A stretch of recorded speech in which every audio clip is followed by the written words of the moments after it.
Well, Helen Lewis, thank you so much for joining us on Houston Happens. So tell us a little bit about this survey and some things that you found. Yeah, so this is actually the 8th American Family Survey that we've done, and it's a nationally representative survey, about 3,000 U.S. adults. And what we're really trying to do is kind of metaphorically sit down at the kitchen table with American families, hear their concerns, hear what they're excited about, what makes them optimistic, what makes them pessimistic, what are they thinking about.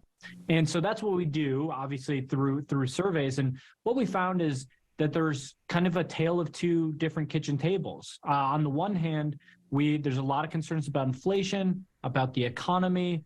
So in the 1980s, we saw results in terms of people who feel like they're better off than their parents. That was about 80 to 70% of American adults. Today, our most recent findings, our survey finds that that's 40%. So a real, having almost half the population than the 1980s feeling like they're doing better than the prior generation.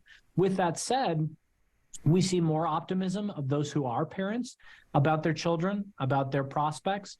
We see a lot of optimism about the way that family can pool together resources and how it can be a beneficial tool for building community, social, and economic mobility.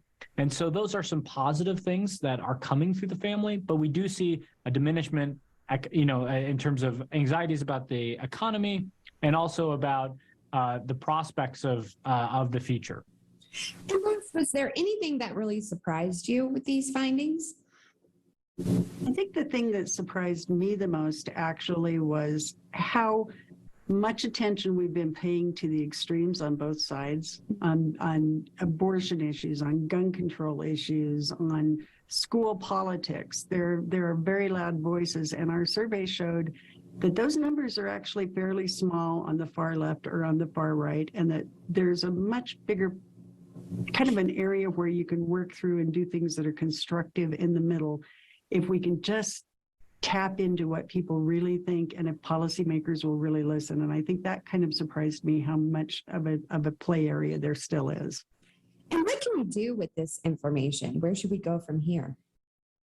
Well, I think one hopeful thing is that people love their families. Generally people are happy with their marriages. Generally people love their kids. Surprisingly, shockingly for those who have teenagers, but there's still a lot of love for family, and that's across the political spectrum, whether people are Democrats or Republicans. And so I think that's positive. And one thing that policymakers can look at is family can be a vessel for a lot of these things that we want to accomplish in communities and through policy, which is fostering upward mobility, fostering a better life and more stability. So I think policymakers can look to the family as a vehicle for that. And then additionally, they can really see what Americans think about some of these hot button issues, whether it's immigration, whether it's gun control, whether it's what is taught in schools, and hear what actual families are saying, what these kitchen, table conversations actually are. Well, where can we go for more and to read the survey? So that's the Deseret.com. Deseret.com/AFS, which stands for American Family Survey. Okay. Well, thank you both so much for your time. I appreciate you.